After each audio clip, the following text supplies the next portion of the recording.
ತಂದೆ ವೀರ ಚಿಂತಾಮಣಿ ಚಿಕ್ಕ ವಯಸ್ಸಿನಲ್ಲಿ ನನ್ನ ಹೆತ್ತ ತಂದೆ ತಾಯಿನ ಕಿತ್ತುಕೊಂಡೆ. ಆದ್ರೂ ಈ ನನ್ನ ಅಣ್ಣ ಅತ್ತಿಗೆ ತನ್ನ ಮಗಳಿಗಿಂತ ಹೆಚ್ಚಾಗಿ ಜೋಪಾನ ಮಾಡಿದ್ದಾರೆ. ಈ ನನ್ನ ಅಣ್ಣ ಅತ್ತಿಗೆಯರು ಯಾವಾಗಲೂ ಒಳ್ಳೆ ರೀತಿಯಲ್ಲಿ ಆರೋಗ್ಯ ಭಾಗ್ಯವನ್ನು ಕೊಟ್ಟು ಕಾಪಾಡಿ, ಅದೇ ರೀತಿ ಈ ತಂಗಿ ಮದುವೆ ಮಾಡಿ ಮಹಾ ಆನಂದದಲ್ಲಿರ್ಬೇಕೆಂಬ ನಮ್ಮ ಅಣ್ಣನ ಕನಸನ್ನ ನನಸನ್ನು ಮಾಡಿ ಆದಷ್ಟು ಬೇಗ ನಮ್ಮ ಅಣ್ಣನಿಗೊಂದು ನೌಕರಿಯನ್ನ ತೀರ್ಮಾನಿಸಿ ಕರುಣೆ ತೋರ್ತಂದೆ ಕರುಣೆ ತೋರು.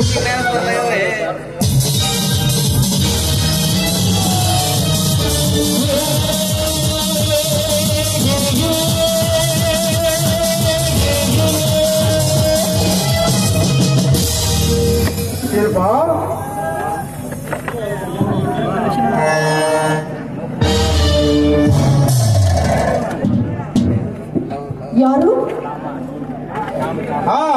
ಈ ಊರಿನ ಅಗರ್ಭ ಶ್ರೀಮಂತ ಪ್ರೇಮರಾಜ್ ಅಂತ. ನಿಮ್ಮನ್ನ ನೋಡಿದ ಕ್ಷಣವೇ ಗೊತ್ತಾಯ್ತು ನೀವು ಬಂದ ಕಾರಣ. ಒಂದು ಮಹತ್ವದ ಕೆಲಸವಿದ್ದಾಗಲೇ ಬರಬೇಕಲ್ಲ. ಪಾಪ ತಾವು ಹೇಗಿದ್ದೀರಿ ಅಂತ ವಿಚಾರಿಸಿಕೊಳ್ಳಲು ಬಂದಿದೆ. ನಮ್ಮ ಸುಖ ದುಃಖಗಳನ್ನು ವಿಚಾರಿಸಲು ತಂದೆ ವೀರ ಚಿಂತಾಮಣಿ ಇದ್ದಾನೆ. ಹೀಗಿರುವಾಗ ನನ್ನ ಮೇಲೆ ಕರುಣೆ ತೋರಿಸುವ ಅವಶ್ಯಕತೆ ಇಲ್ಲ. ದಯವಿಟ್ಟು ತಾವಿಲ್ಲಿಂದ ಹೊರಟು ಹೋಗ್ಬೋದು. ನಾನೊಬ್ಬ ಅಗರ್ಭ ಶ್ರೀಮಂತ, ಸುತ್ತು 20 ಹಳ್ಳಿಗಳ ಒಡೆಯ. ಭಾಗ್ಯಲಕ್ಷ್ಮಿ ನಿನ್ನನ್ನು ಕೈ ಮಾಡಿ ಕರೆಯುತ್ತಿದ್ದಾಳೆ. ಬಳಿ ಬಂದ ಭಾಗ್ಯಲಕ್ಷ್ಮಿಯನ್ನು ಅಲ್ಲಗಳೆದು ಮಾತಾಡಬೇಡ. ನಾನಿಷ್ಟೆಲ್ಲ ಏತಕ್ಕಾಗಿ ಹೇಳುತ್ತೇನೆಂದು ವಿಚಾರ ಮಾಡು. ಅಂದರೆ ನಿನ್ನ ಕೈ ಹಿಡಿದು ನನ್ನ ಮಡದಿಯನ್ನಾಗಿ ಸ್ವೀಕರಿಸಿ ನನ್ನ ಅಪಾರ ಮನೆಗೆ ನಿನ್ನನ್ನು ಒಡತಿಯನ್ನಾಗಿಸಲು ನಿನಗೆ ಸಹಾಯ ಮಾಡಲು ಬಂದೆ. ಏನು ನೀನು ನನ್ನ ಕೈ ಹಿಡಿದು ಮಡದಿಯನ್ನಾಗಿ ಸ್ವೀಕಾರ ಮಾಡಲು ಬಂದಿದ್ದೇನೋ? ಮೋದಿಯೋ ಒಂದೇ ಒಂದು ಶಬ್ದ ಮಾತನಾಡದೆ ಹೊರಟು ಹೋಗು ಇಲ್ಲಿಂದ. ನಾನು ಇಲ್ಲಿಂದ ಹೊರಟು ಹೋಗಬೇಕೆ? ಅದು ಎಂದಿಗೂ ಸಾಧ್ಯವಿಲ್ಲ. ಗುಲಾಬಿ ಹೂವಿನಂತಿರುವ ನಿನ್ನ ಮಕರಂದ ಹೀರಲು ಬಂದಿರುವೆ. ನೀವು ನನ್ನ ತಂದೆ ವಯಸ್ಸಿನವರಾಗಿ ಕಾಣ್ತೀರಿ. ನಿಮಗೆ ಕಿವಿ ಕೋಯಿ ಕಾವುದಾಟ. ಶಿಲ್ಪ, ಕಾಮಕ್ಕೆ ಕಣ್ಣಿಲ್ಲ, ರತಿ ಕ್ರೀಡೆ ಆಡಲು ವಯಸ್ಸು ಬೇರೆ ಬೇಕಾಗಿಲ್ಲ. ಈ ನಿನ್ನ ಗೊಳ್ಳು ಪುರಾಣ ನನ್ನ ಮುಂದೆ ಏನು ಹೇಳಬೇಕಾಗಿಲ್ಲ.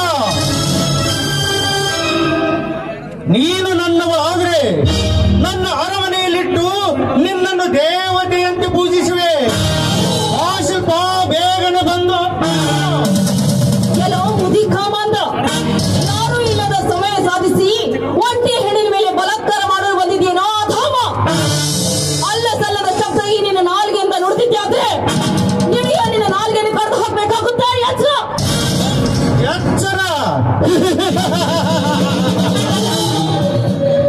ಎಚ್ಚರ ಹೇಳುವ ಬಡ ಬಿಕಾರಿ ಹೆಣ್ಣು. ನಿನ್ನನ್ನು ಇಲ್ಲಿ ಮುಂದೆ ಹೋಗಲು ಬಿಡಲಾರನು ಈ ಪ್ರೇಮರಾಜ. ಶಿಲ್ಪ, ಮಾತಿಗೆ ಮಾತು ಗಳಿಸಿದರೆ ನನ್ನ ಕಾಮ ಪಿತ್ತವನ್ನು ನೆತ್ತಿಗೇರಿಸಬೇಡ. ನೀನು ನನ್ನವಳಾದರೆ ನನ್ನ ಅರಮನೆಯಲ್ಲಿಟ್ಟು ನಿನಗೆ ಜೋಪಾನ ಮಾಡುವೆ.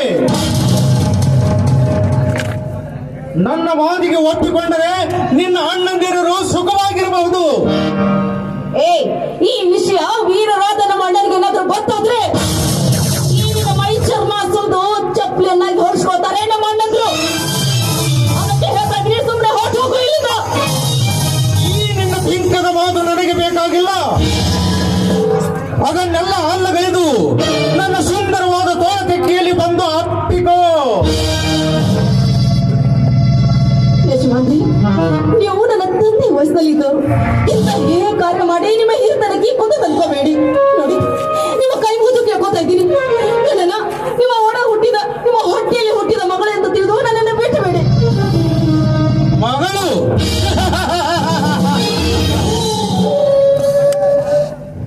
ಶಿಲ್ಪ, ನಿನ್ನಂತ ಹೆಣ್ಣುಗಳನ್ನು ಮಗಳೆನ್ನುತ್ತಾ ಹೋದರೆ ಈ ಸಮಾಜದಲ್ಲಿ ಗಂಡನಾಗುವನಾರು.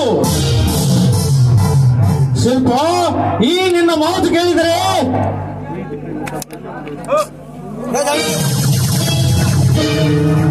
ನೋಡಿ ಯಜಮಾನ್ರೆ, ದಯವಿಟ್ಟು ಅಂತ ಕೆಟ್ಟ ವಿಚಾರವನ್ನು ಬಿಟ್ಟು ಒಳ್ಳೆಯವರಾಗಿ ಬಾಳಿ. ಅದು ಅಲ್ಲದೆ ನಾನು ಒಳ್ಳೆಯವರ ತಂಗಿಯಾಗಿ ಬಾಳ್ಬೇಕು. ನನಗೆ ತಂದೆಯಾಗಿ ಆಶೀರ್ವಾದ.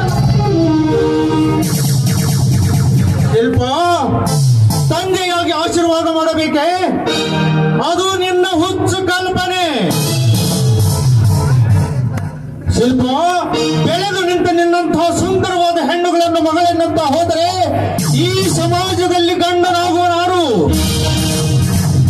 ಈ ನಿನ್ನ ಮಾತು ಕೇಳಿದರೆ ಪ್ರೀತಿ ಪ್ರೇಮಗಳ ಶಬ್ದಕ್ಕೆ ಅರ್ಥವೇ ಸಿಗುವುದಿಲ್ಲ.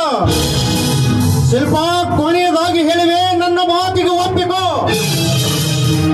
ಎಲ್ಲೋ ಮುದಿಕ ಮಾತ ನಿನ್ನಂತೆ ಹಾರಾಡಿ ಚೀರಾಡಿ ಮಣ್ಣು ಮಕ್ಕಿ ಹೋಗಿದ್ದಾರೆ ಅಂದಿನ ರಾಮಾಯಣ ಮಹಾಭಾರತದ ರಾಕ್ಷಸರು. ಆ ಹಿಂದಿನ ಕಥೆ ನೀನು ಕೇಳಿಲ್ಲ ಅಂತ ಕಾಣುತ್ತೆ. ನನ್ನೆಲ್ಲ ಹೇಳಿಗಾಗಿ ಇಂದ್ರ, ದೇವೇಂದ್ರ, ವಿಶ್ವಾಮಿತ್ರರಂತವರು ಆಸ್ತಿ, ಅಂತಸ್ತು, ಐಶ್ವರ್ಯವನ್ನು ಕಟ್ಕೊಂಡು ಮಣ್ಣಾಗಿ ಹೋಗಿದ್ದಾರೆ. ನೀನೇನಾದ್ರೂ ನನ್ನನ್ನು ವರ್ಷ ಬಂದಿದ್ಯಾದ್ರೆ ನನ್ನ ಕೈಗೆ ಹೆಣವಾಗಿ ಶಿಲ್ಪ, ಗತಿಸಿ ಹೋದ ಹಳೆಯ ಕಥೆ ಹೆದರಿಗೆ ನನಗೆ ಹಾಕಬೇಡ. ನೀ ನಿನ್ನ ಬಣ್ಣದ ಮಾತಿಗೆ ಬರವಾಗಿ ನಾನು ಹೆದರಿ ಹೋಗುವುದಲ್ಲ.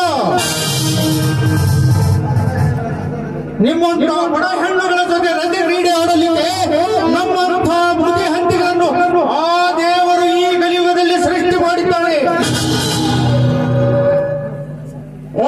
ಬಾಯಿ ಮುಚ್ಚೋ ಹಾವದರ ಪಿಂಡವೇ. ನೀನು ಪಶುಗಳ ಜಾತಿಗೆ ಹುಡುಕೋದು ಅಂತ ಕಾಣುತ್ತೆ. ನಾನೆಷ್ಟು ಬರಿಬರಿಯಾಗಿ ಕೇಳಿದ್ರು ನಿನಗೆ ಕರುಣೆ ಬಾರದೆ. ನನ್ನಂತ ಎಷ್ಟು ಹೆಣ್ಣುಮಕ್ಕಳ ಸೀಲವನ್ನು ಹಾಡು ಮಾಡಿರುವೆ ನೀನು. ಎಷ್ಟು ಹೆಣ್ಣುಮಕ್ಕಳ ಪವಿತ್ರವಾದ ಮಾಂಗಲ್ಯವನ್ನು ಹರಿಸಿರುವೆ ನೀನು. ಅದು ಅಲ್ಲದೆ ನಿನ್ನ ಮುದುಕನ ಮಿಸಡಿಗೆ ನಾನು ಪ್ರಯಾಸಿ ಆಗ್ಬೇಕ? ಉದಯ, ಹೆಣ್ಣು ಅಂದ್ರೆ ಏನಂತ ತಿಂದಿದೀಯಾ? ಮಾರುಕಟ್ಟೆಯಲ್ಲಿ ಸಿಗುವ ಹಣ್ಣು ಅಂತ ತಿಂದಿದ್ಯಾ? ಕಾಲಿನ ಧೂಳು ಅಂತ ತಿಂದಿದ್ಯಾ? ಇಲ್ಲಿ ಕೇಳು, ನಾನು ಅಚ್ಚ ಭಾರತೀಯ ಗದ್ಯ ಮಗಳು. ನಿನ್ನ ತತ್ವಕ್ಕೆ ತಕ್ಕ ಪಾಠ ಕಲಿಸದೆ ಬಿಡುವುದಿಲ್ಲ. ನೀನೊಂದು ಹೆಣ್ಣು, ನೀನು ಏನು ಮಾಡಬಲ್ಲೆ?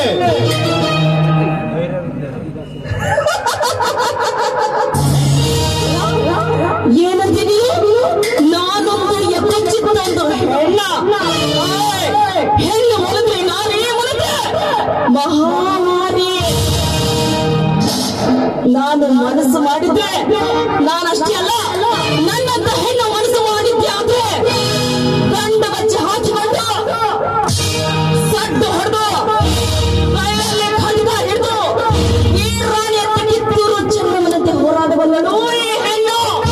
ಹೀಗಿರುವಾಗ ಬಾರೋ, ಒಂದೇ ಒಂದ್ಸಲ ಗಂಡು ಸಾಕಿದ್ರೆ ಬಂದು ಗಂಡಕ್ಕೆ ಹೋರಾಡು.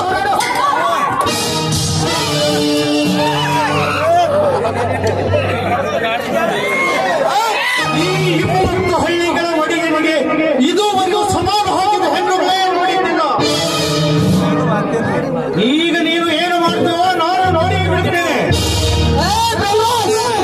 ಒಂದು ಹೆಚ್ಚು ಮುಂದೆ ನೀನು ಬಂದಿದ್ಯಾ ಅಂದ್ರೆ ನಿನ್ನ ಕಾಲ್ ತಳಗಿನ ಚಪ್ಪಲಿ ಪುಳೈದು ಬಂದು ಏನಿನ ಮುಖದ ಮೇಲೆ ಎರಿಬೇಕಾಗುತ್ತೆ. ಎತ್ತಲು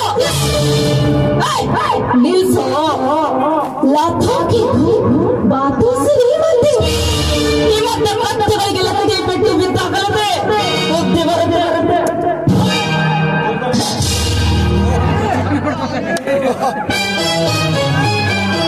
ಅವನಿಗೆ ನಿನ್ನ ಚಪ್ಪಲಿಯ ಹೆದರಿಕೆ ಹಾಕಬೇನೆ, ಹೊಲಸು ಹೆಣ್ಣೆ.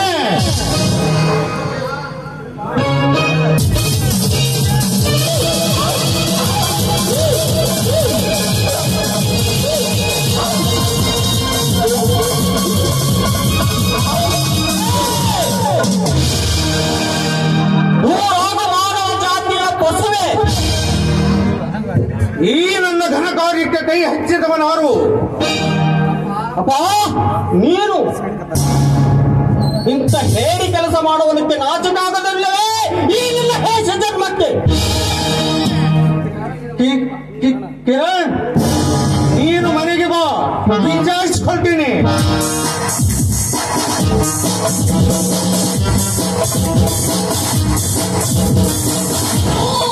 ನೋಡಿ, ಅವರು ಮಾಡಿದ ತಪ್ಪಿಗೆ ನಾನು ನಿಮಗೆ ಕ್ಷಮೆ ಕೇಳುತ್ತೇನೆ. ಅಲ್ಲ, ಕ್ಷಮೆ ಕೇಳುವಂತ ಮಾತು ಇದರಲ್ಲಿ ಇದೆ. ಸಮಯಕ್ಕೆ ಸರಿಯಾಗಿ ಬಂದು ನನ್ನ ಮಾನ ಪ್ರಾಣ ಕಾಪಾಡಿದ ದೇವರು ನೀವು. ಅಂದರೆ ತಾವು? ನಾನು ಈ ಊರಿನ ರಾಮನ ತಂಗಿ ಶಿಲ್ಪ ಅಂತ. ಅಂದ ಹಾಗೆ ತಾವು ಯಾರು ಅಂತ ನನಗೆ ಗೊತ್ತಾಗ್ಲಿಲ್ಲ. ನಾನು ಇದೇ ಊರಿನ ಜಮೀನ್ದಾರರ ಮಗ ಕಿರಣ್ ಅಂತ. ನೋಡಿ ಕಿರಣ್, ನಿಮ್ಮ ಋಣ ಈ ಜನ್ಮಕ್ಕೆ ನಾನು ತೀರಿಸೋದಿಲ್ಲ ಅಂತ ಕಾಣುತ್ತೆ. ಆದ್ರೆ ನಿಮ್ಮ ಋಣ ತೀರಿಸಬೇಕು ಅಂದ್ರೆ ನೀವು ನನ್ನದೊಂದು ಮಾತನ್ನ ನಡೆಸ್ಕೊಡ್ಬೇಕು. ಅದೇನು ಹೇಳು ಶಿಲ್ಪ?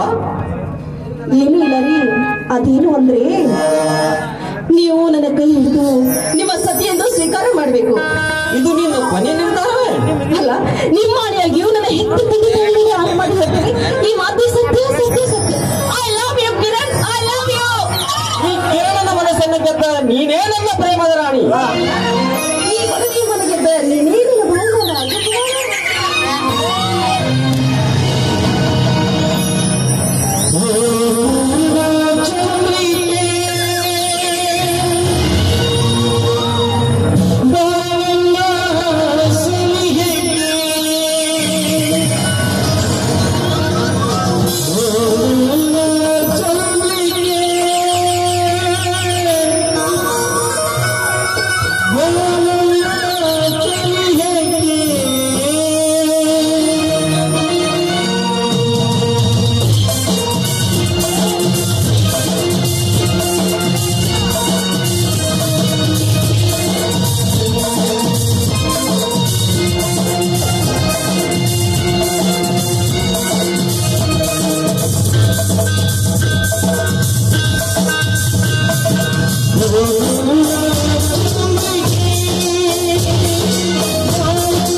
ಹೆದರಿಕೆ ಇಲ್ಲ. ಇವತ್ತೇ ಏನ್ ಹೆದರ್ಕೋಬೇಡ, ನಾನು ನಿಮ್ ಜೊತೆನೇ ಇರ್ತೀನಿ 2 ದಿವಸ.